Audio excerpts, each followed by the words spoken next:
दरवाजे को क्यों घूर रहे हो?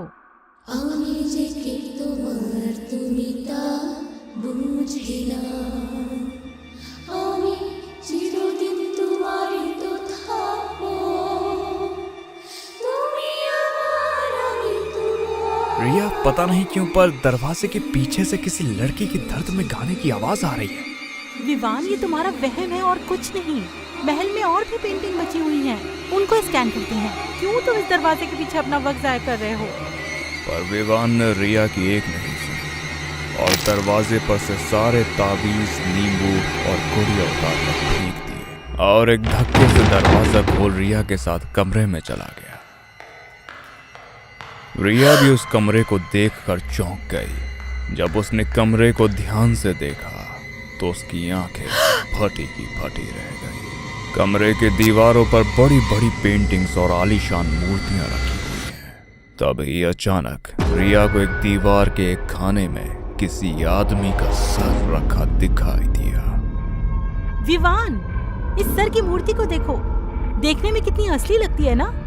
ये तो उसी राजा की सर की मूर्ति है जिसकी पेंटिंग दीवारों पर लगी है, पर देखने में मूर्ति नहीं, हूबहू राजा का कटा हुआ सर लगता है।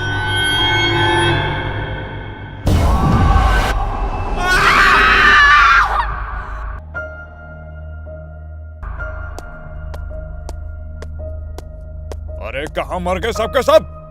राजा साहब महल में पधार चुके हैं और यहाँ पर अभी तक तैयारियां भी शुरू नहीं हुई। कहाँ है वो नई नृत्य की मंजुलिका? बुलाओ उसे। राजा साहब आज शिकार करके थक चुके हैं, मंजुलिका ही उनकी सेवा के लिए जाएगी। पर सेनापति साहब वो तैयार होने को राजी नहीं है, बल्कि उसने तो सिंगार का सारा सामान भी तहस नहस कर दिया है। इतनी ही गर्मी है तो उससे बोलो कि राजा साहब के सामने दिखाए, मेरे सामने नहीं। कहाँ है वो? क्या तमाशा लगा रखा है तुमने? लगता है इतनी मार खा के भी तुम्हें अकल नहीं आई। अरे अपने बारे में ना सही, कम से कम अपने परिवार के बारे में सोचो। उन सभी की जान भी राजा साहब की तलवार की नोक पर है। इधर तूने नखरे के और उधर तेरी नानी की गर्दन धड़ से अलग, समझी? इसलिए चुपचाप तैयार हो जा। उस विध्वंस को बोलो कि मंजुलिका ने अब दूसरों के इशारे पर नाचना छोड़ दिया है। खबरदार मंजुलिका, अगर तुमने अपनी गंदी जुबान से राजा साहब का नाम भी लिया तो तेरी जुबान से तुझे फांसी ना लगा दी तो मेरा नाम भी सेनापति वीरभद्र नहीं है। मेरी तो सिर्फ जुबान गंदी है, मगर तेरा राजा विध्वंस वो तो पूरा का पूरा गंदा है। मुझे पाने के लिए उसने पूरे गांव को जिंदा जला दिया और अब मेरी नानी को मारने की धमकी देकर मुझे नाचने को कहता है। सेनापति वीरभद्र, तुम्हारा राजा बूढ़ा हो गया, किसी काम का नहीं रहा वो। मैं तो कहती हूँ उसके सोने के बाद तू आ जाया कर मेरे कमरे में। कसम से खुश ना कर दिया तो मेरा नाम मंजुलिका नहीं। मंजुलिका की बात सुनने के बाद सेनापति वीरभद्र गुस्से से तिलमा उठा। वो मंजुलिका को मारने उसकी तरफ बढ़ा ही था कि तभी किसी की आवाज सुनाई दी और सेनापति वीरभद्र के कदम वहीं के वहीं रुक गए। अरे वीरभद्र, इतना भी नहीं समझते? यही तो वो चाहती है कि तुम उसे मार डालो और उसे इस जिंदगी और मुझसे हमेशा हमेशा के लिए आराम मिल जाए। आ गया तू?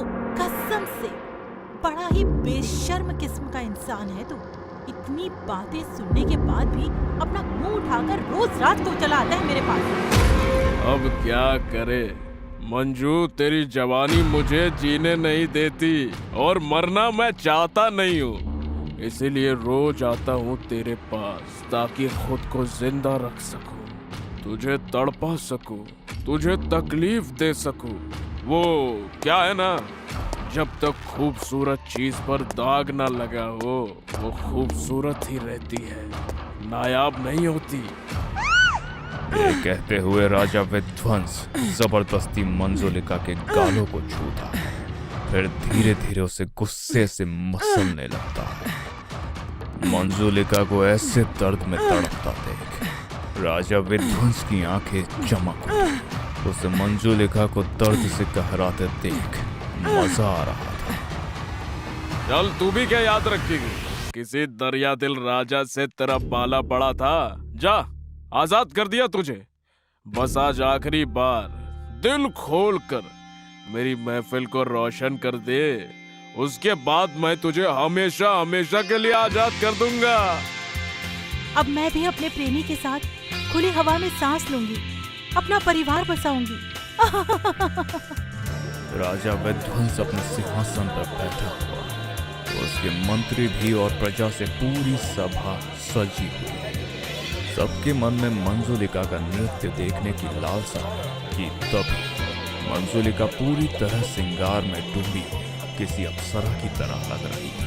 मंजुलिका का रूप देख प्रजा में बैठे लोगों के मुंह से हवस की लार टपकने लगी। नृत्य शुरू किया जाए। राजा विध्वंस के आदेश पर चारों तरफ ढोल नगाड़े बजने चालू हो गए, जिसे सुन मंजुलिका भी धुन पर थिरकने लग गई। वो पूरी सभा में झूम झूम कर खुले दिल से नृत्य कर रही थी और वही गाना भी गा रही थी जो कि वो अपने प्रेमी के लिए गाया करती थी। आमी जे के तुम्हार तुमिता बुझे ना, आमी चिरदिन तुम्हारे तो थाको, তুমি আমার আমি তোমার, এই মনে কি আছে পারো যদি খুঁজে না। पूरी सभा मंजुलिका के नृत्य से मदहोश हो गई थी कि तभी राजा विध्वंस एकदम से खड़ा हुआ, जिसे देख पूरी सभा को मानो सांप सूंघ गया हो। सबके सब एकदम से शांत हो गए। वाह वाह मंजुलिका, वाह! तुमने आज साबित कर दिया कि मेरी नजर सच में बहुत कीमती है, जो हीरो को पहचानना भी जानता हूँ और उन्हें तराशना भी। जैसा कि मैंने कहा था, आज की महफिल तेरी इस राज महफिल में आखिरी महफिल होगी। पर जाने से पहले इतने साल जो तुमने हमारा मनोरंजन किया, उसके लिए हम तुम्हें एक भेंट देना चाहते हैं। अरे लेला, ओ भाई!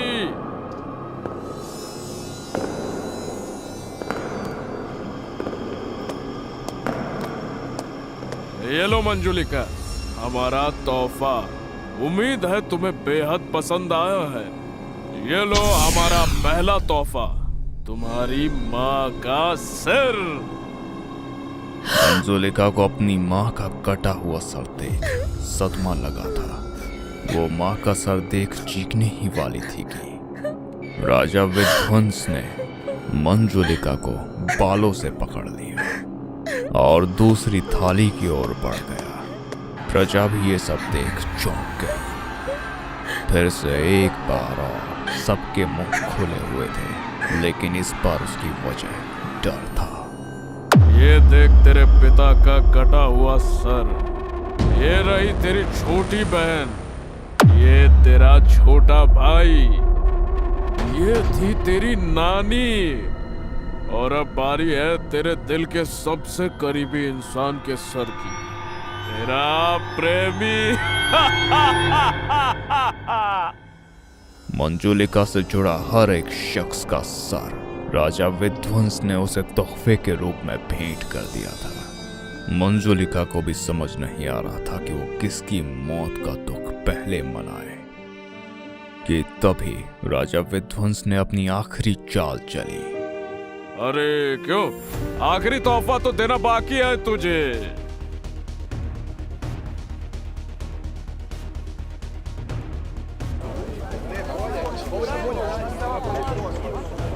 पर मंजुलिका तो अपने सर की मूर्ति देख जोर जोर से हंसने लगी थी।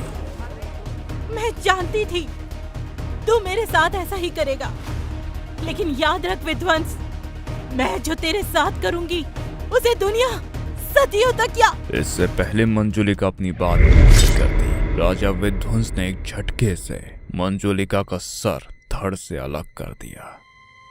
मंजुलिका का सर कटते ही पूरी प्रजा फुसफुसाने लगी थी। सबकी नजरें मंजुलिका के कटे हुए सर पर टिकी थी, जो कि मरने के बावजूद भी राजा विध्वंस को ही घूरे जा रही थी।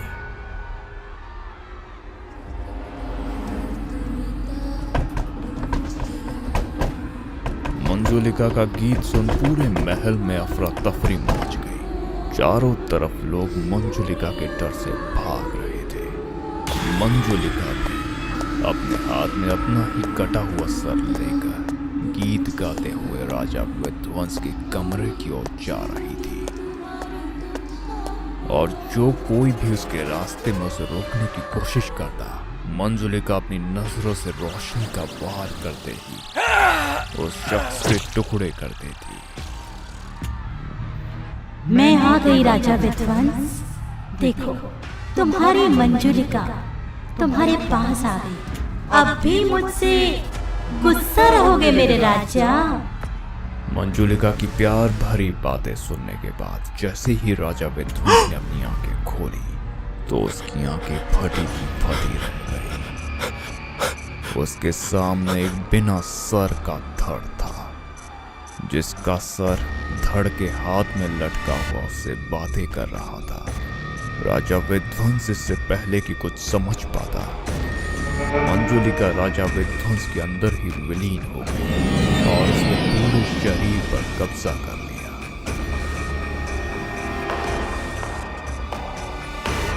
सेनापति जी, मंजुलिका की आत्मा राजा जी के शरीर को वश में कर चुकी है।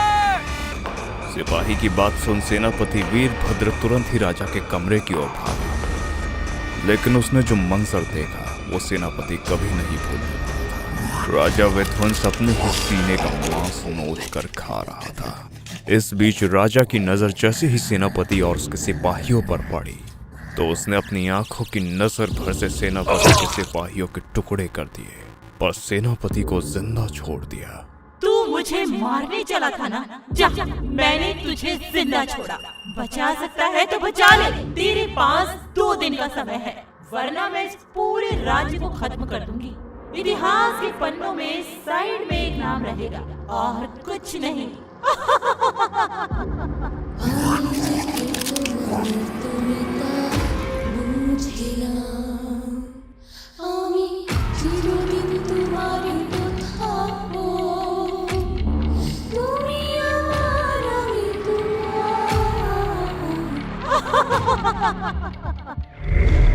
बाबा, उस मंजुलिका के नाम से सारा राज्य डरा हुआ है।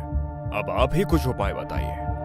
बेटा, बेगुनाह लोगों की जान लेने पर तो भगवान तक को श्राप भोगना पड़ता है। मंजुलिका तो फिर भी एक आत्मा है। तुम ना उसे उसका बदला पूरा करने दो, फिर वो अपने आप तुम सबको जिंदा छोड़ देगी। इसका मतलब तो राजा विध्वंस को मरना ही होगा। हाँ बेटा, राजा विध्वंस को मरना होगा और उसे तुम मारोगे, वो भी तुम्हारे खुद के हाथों से। और तुम्हें उसके जिस्म के 7 टुकड़े करने होंगे, जिनमें से 4 को चारों अलग अलग दिशाओं में दफनाना होगा और बाकी के 3 टुकड़ों को आग, पानी और जमीन में विलीन करना होगा। तभी मंजुलिका की आत्मा को काबू किया जा सकता है। सेनापति जब राजा विध्वंस के कमरे में गया तो उसे इस बार एक और घिनौनी हकीकत का सामना करना पड़ा। उसने देखा कि राजा विध्वंस ने अपनी छाती और पैर के ऊपर का सारा मांस नोच कर खा चुका था। राजा जी, हो सके तो मुझे माफ कर देना, मासूम प्रजा का सवाल है। इतना कहकर सेनापति राजा विध्वंस के जिस्म के साथ अलग अलग टुकड़ों में काट डालता है और बारी बारी से राजा के जिस्म के टुकड़ों को बोरे में भरने लगता है। मंजुलिका, मैंने बहुत कोशिश करी कि तुम्हें सोने के पिंजरे से आजाद कर सकूं, लेकिन मैं बुरी तरह से नाकामयाब रहा। लेकिन तुमने अपनी आजादी खुद ही ढूंढ ली। काश तुम्हें जिंदा रहते हुए तुमसे यह सब कह पाता। लेकिन मंजुलिका, मैं तुमसे प्यार करता था, करता हूँ और करता रहूंगा। और ये सब इसलिए कि इतिहास तुमको याद रखे और शायद इस बहाने मेरा भी जिक्र हो जाए।